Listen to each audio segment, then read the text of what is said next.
हाँ तो बेटा मैं ये कह रहा था कि अगर किसी भी एक्स वाई ग्राफ को हम ले लें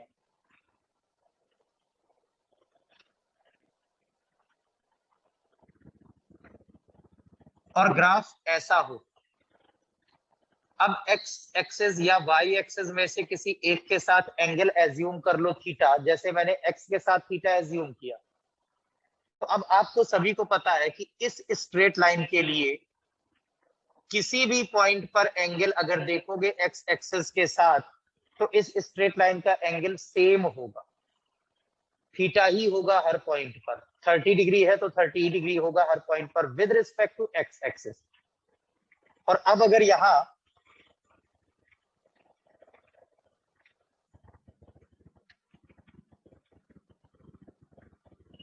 एक्स वाई प्लेन में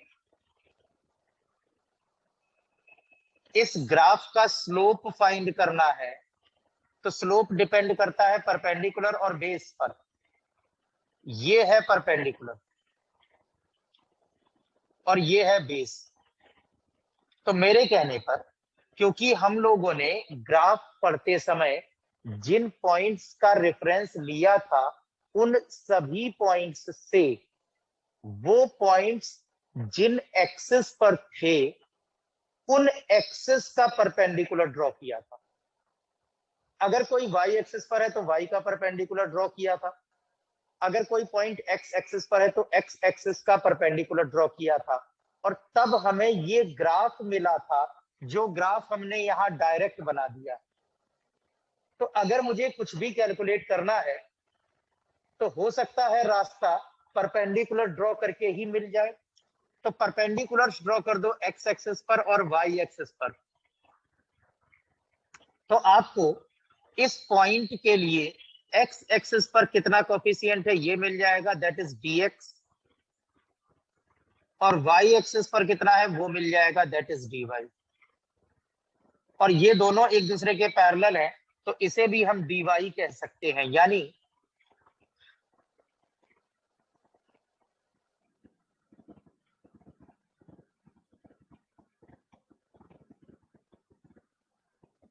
ये थीटा, ये dy, ये dx। अब dx या dy लिखने का मतलब तुरंत ये नहीं होता है बेटा कि हमेशा कि dx dy आया तो आप डिफरेंशिएशन करोगे। dx या dy स्मॉल एलिमेंट्स के लिए बात करते हैं, स्मॉल लेंथ्स के लिए बात करते हैं, यानी एक्यूरेसी ज्यादा होती है, इसलिए हम रिप्रेजेंट करते हैं dx dy dt इस तरीके से। आप इसे x और y भी लिख सकते हो, सिंपल, कोई फर्क नहीं पड़ता। तो अभी यहां पर आप लोगों को मालूम है CVP upon एचएचबी,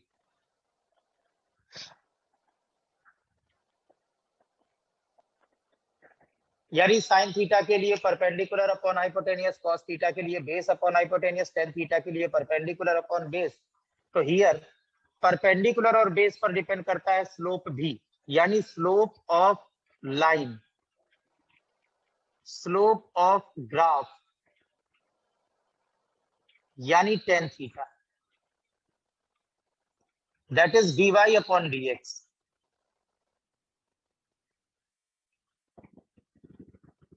dy upon dx। तो अब बेटा जी आराम से मेरी एक बात सुनना, एक्स एक्सिस पर तो कोई भी फिजिकल क्वांटिटी हम रख सकते हैं ना, वाई एक्सिस पर तो किसी भी फिजिकल क्वांटिटी को हम दिखा सकते हैं। तो अगर मैं एक्स एक्सिस पर टाइम रख दूं t और वाई एक्सिस पर s, और हमारा ग्राफ ऐसा मिले जो मिला था हमें लास्ट क्लास में, तो उसका मतलब होता है कि graph is straight line with constant slope, theta her point पर एक जैसा। और उस समय पर हमें टेन थीटा की वैल्यू मिलेगी, वाई एक्सिस पर एस रखा है तो ds, एक्स एक्सिस पर t रखा है dt, ds upon dt, f upon t, displacement upon time, और वो होता है वेलोसिटी। यानी आप एक इंफॉर्मेशन पर पहुंचे हो कि एसटी ग्राफ का स्लोप या एसटी ग्राफ में टेन थीटा की वैल्यू जिस ऑब्जेक्ट के लिए एसटी ग्राफ प्लॉट कर रहे हो वो कितनी वेलोसिटी से मूव कर रहा है ये दे देगा। देखो जिस चीज को कहा उसे ही बना रहा हूं।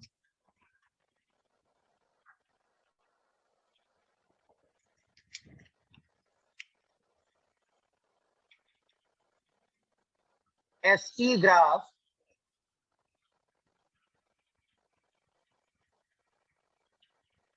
of a body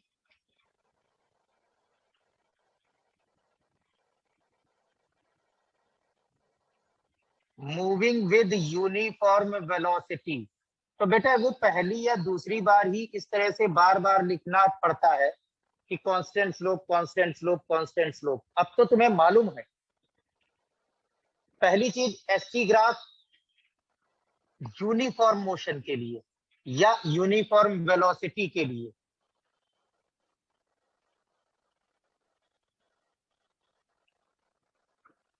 ये रहा।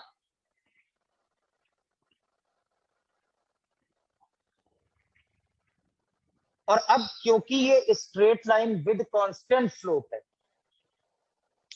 और स्लोप यहां पर क्या बताएगा, तो वाई एक्सेस की जगह पर है एस, एक्स एक्सेस की जगह पर है टी। तो टेन थीटा यहां पर अगर कैलकुलेट करोगे तो आएगा डीएस अपॉन डी और डीएस अपॉन डी वेलोसिटी। तो उसी को अब शो कर रहे हैं बेटा।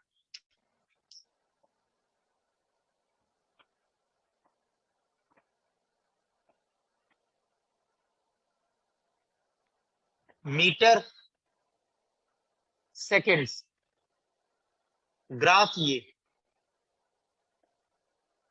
थीटा। तो अब अगर परपेंडिकुलर्स ड्रॉ करोगे तो ये dt को रिप्रेजेंट करेगा और ये ds को रिप्रेजेंट करेगा, ds dt। और यहां पर slope of graph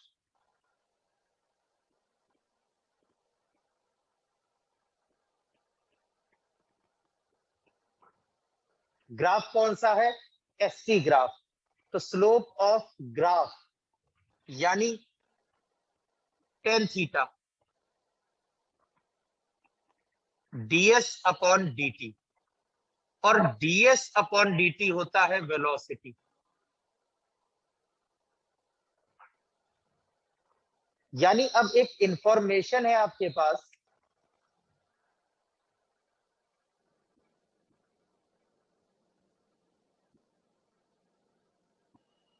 the slope of st graph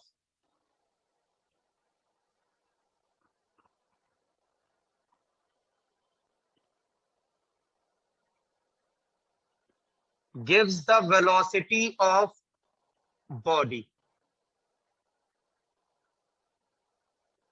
The slope of st graph gives the velocity of body। बात ठीक है। अब इसी में यार मैं फिर से बात करूं, अभी हम कई टाइप के एसटी ग्राफ देखेंगे, लेकिन अभी अभी आपने क्या काम किया है, यूनिफॉर्म वेलोसिटी से मूव करने वाली बॉडी के लिए एसटी ग्राफ देखा। फिर से मैं आपको याद दिलाऊं कि जब हम लोगों ने मोशन अलोंग स्ट्रेट लाइन पढ़ना स्टार्ट किया था तो सबसे पहले डिस्प्लेसमेंट को पढ़ा था, displacement with respect to time velocity. तो अब यहां पर मेरी बात फिर से एक बार सुनने की कोशिश करना, displacement with respect to time velocity. तो अब अगर मैं कहूं कि यूनिफॉर्म वेलोसिटी से चलने वाले ऑब्जेक्ट के लिए एसटी ग्राफ आपने कहा ये। तो अब आगे की स्टेटमेंट को सुनना।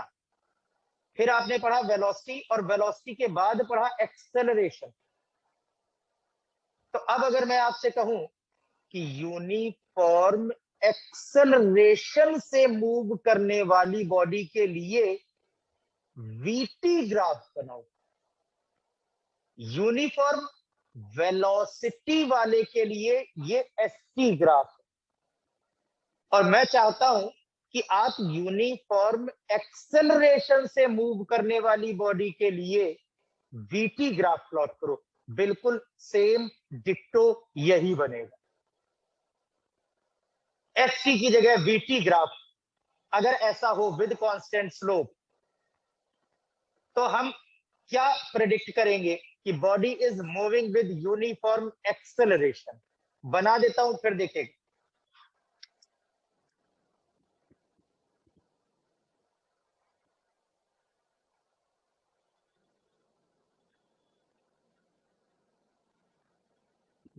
Velocity time graph,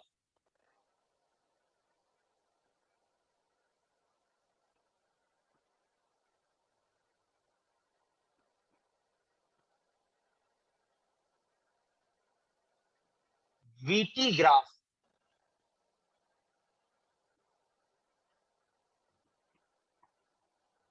of an object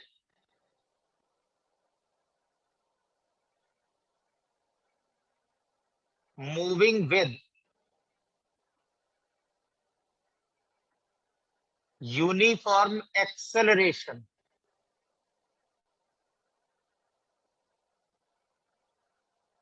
again straight line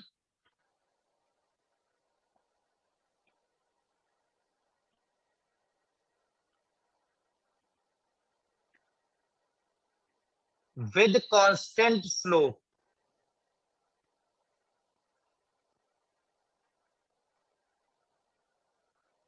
straight line with constant slope, that is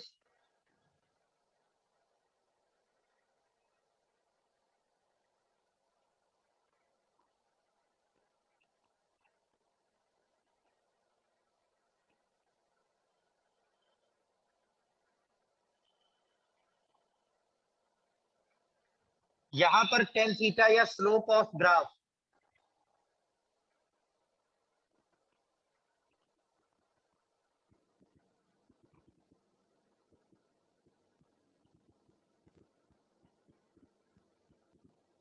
dv upon dt,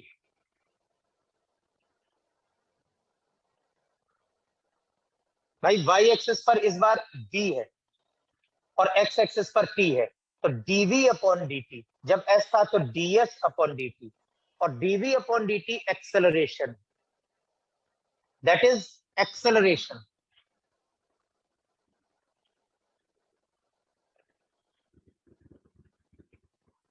यानी जैसे आपके पास एक रूल है कि slope of ST graph velocity देता है, वैसे ही slope of V T graph acceleration देगा। देखिए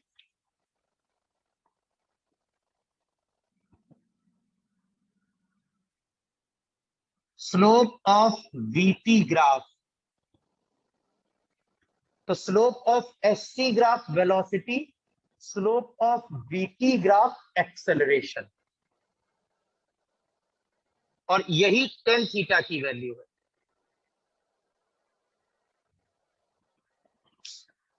तो बेटा जी अब आपके लिए 2 पॉइंट्स हो चुके हैं, एसटी ग्राफ यूनिफॉर्म वेलोसिटी से मूव करने वाले ऑब्जेक्ट के लिए, या वीटी ग्राफ यूनिफॉर्म वेलोसिटी से यूनिफॉर्म एक्सेलरेशन से मूव करने वाले ऑब्जेक्ट के लिए एक जैसा है, straight line with constant slope. अब मैं आपको एक चीज याद दिलाता हूं, सबसे पहले पढ़ा था एस, फिर वी, फिर ए। तो अब अगर आपके पास एसटी ग्राफ है और वी चाहिए, आगे बढ़ना है, तो slope of ST graph is equal to V, tan theta calculate करो। अगर आपके पास वीटी ग्राफ है और आगे बढ़ना है यानी एक्सेलरेशन फाइंड करना है, तो slope of V T graph gives you the value of acceleration, और स्लोप के लिए आप tan थीटा कैलकुलेट करोगे, स्लोप के लिए आप tan थीटा कैलकुलेट करोगे। बात ठीक है?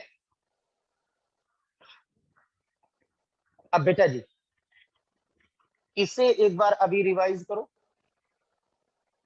फिर नेक्स्ट क्लास में एससी और वीटी कई टाइप के ग्राफ्स देखेंगे, टाइप्स ऑफ ग्राफ।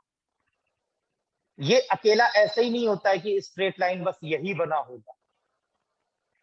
ये एससी या वीटी ग्राफ तब है, एससी ग्राफ यूनिफॉर्म वेलोसिटी के टाइम पर, वीटी ग्राफ यूनिफॉर्म एक्सेलरेशन के टाइम पर। लेकिन मे बी यूनिफॉर्म वेलोसिटी या यूनिफॉर्म एक्सेलरेशन ना हो, तब हम किस तरीके से ग्राफ्स को पहचानेंगे, ये हम नेक्स्ट क्लास में देखेंगे। ठीक है।